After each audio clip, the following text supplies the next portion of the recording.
What happens when someone refuses to accept that Africa must always depend on others for technology? What happens when a visionary decides that his continent deserves to create, not just consume? This is the remarkable story of Leonard Stanley Ekeh, a Nigerian entrepreneur who dared to dream of something that seemed impossible: computers made in Africa, for Africa, and competing with the world's best. In the heart of Nigeria, Leonard Stanley Ekeh looked around and saw a troubling reality. Everywhere he turned, the computers, laptops, and technology devices people used came from distant countries.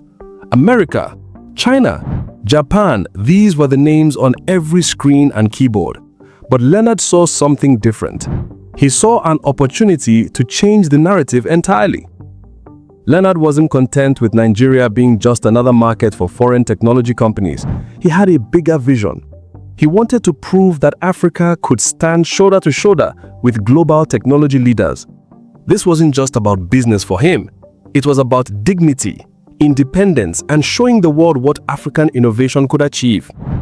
In the early 2000s, when most people thought African technology meant importing and selling foreign products, Leonard founded something revolutionary: the Zinox Group.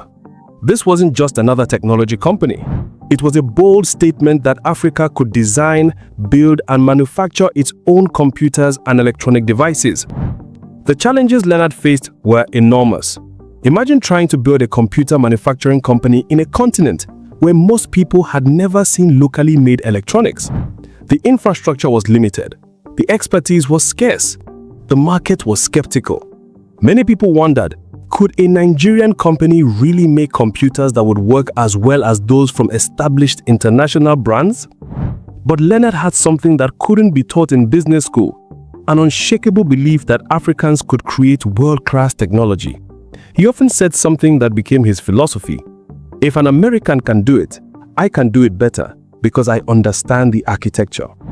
This wasn't arrogance. It was confidence born from understanding that innovation isn't limited by geography or nationality.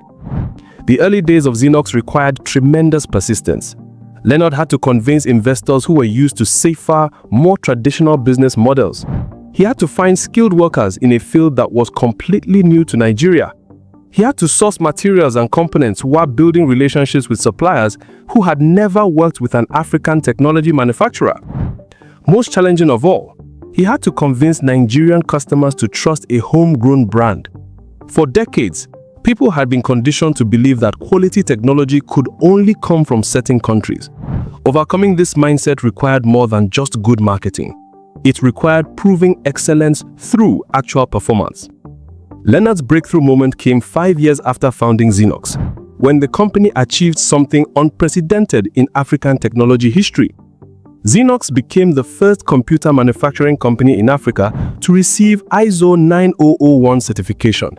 This international certification meant that Xenox's manufacturing processes, quality control, and production standards met the same rigorous requirements as the world's leading technology companies.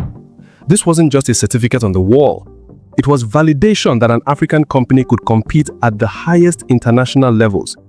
It meant that when someone bought a Xenox computer, they could trust it would perform just as reliably as products from any major global brand. The ISO certification opened doors that had previously been closed. Suddenly, Xenox wasn't just a local Nigerian company trying to compete with international brands. It was an internationally certified manufacturer that happened to be based in Nigeria. The difference was profound and transformative. Building on this success, Leonard continued pushing boundaries. In 2013, Xenox announced the production of the Zpad tablet line.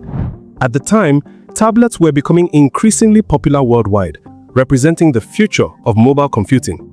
Instead of simply importing tablets like most African companies, Leonard decided Xenox would manufacture its own. The Zpad wasn't just another tablet. It represented Africa's entry into the global mobile technology conversation. Here was a device designed in Nigeria, manufactured to international standards, and capable of competing with tablets from anywhere in the world. For young Africans especially, the Zpad represented possibility. It showed them that the technology they used didn't have to come from distant countries. It could come from their own continent. Leonard's vision extended beyond just manufacturing computers and tablets. He understood that true technological independence required building entire ecosystems. This led him to establish Konga.com, diving into e-commerce and creating platforms that would support Africa's digital economy growth. Through these ventures, Leonard created thousands of jobs for Nigerians and contributed significantly to reducing the country's dependence on technology imports. Every Xenox computer sold meant money staying within Nigeria's economy rather than flowing to foreign manufacturers. Every employee trained at Xenox gained skills that strengthened the country's technological capabilities. But Leonard's impact goes far beyond economics. He challenged perceptions both within Africa and globally. Inside Africa, he showed young people that they didn't have to look elsewhere for innovation opportunities. They could create world-changing technology right at home.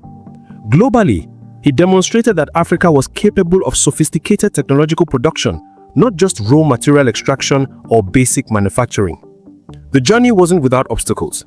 Nigeria's infrastructure challenges meant Leonard had to find creative solutions for reliable power supply and logistics. Competition from well-established international brands with bigger marketing budgets required Xenox to focus intensely on quality and customer service. Sometimes, even Nigerian customers needed convincing that locally made technology could match international standards. Leonard addressed these challenges by maintaining unwavering commitment to excellence. He invested heavily in quality control, ensuring that every Xenox product met the highest standards. He focused on building long-term customer relationships rather than quick sales. Most importantly, he never compromised on his vision of African technological excellence. Today, Leonard Stanley Ekeh stands as one of Nigeria's most successful technology entrepreneurs and a billionaire whose wealth came from creating value rather than extracting resources. His companies have become symbols of what's possible when African visionaries refuse to accept limitations imposed by others. The Xenox story represents something larger than one man's business success. It represents Africa's capability to participate fully in the global technology economy.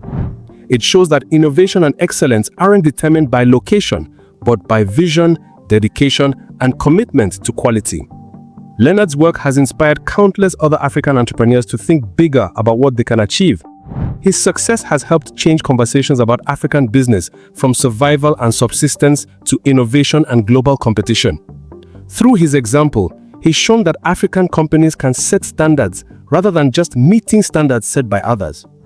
Looking forward, Leonard continues working on initiatives that will strengthen Africa's technological capabilities. His focus on education and digital literacy helps ensure that future generations of Africans will be even better equipped to innovate and compete globally. The story of Leonard Stanley Ekeh and Xenox proves that Africa's future lies not in consuming what others create, but in creating solutions that the world needs.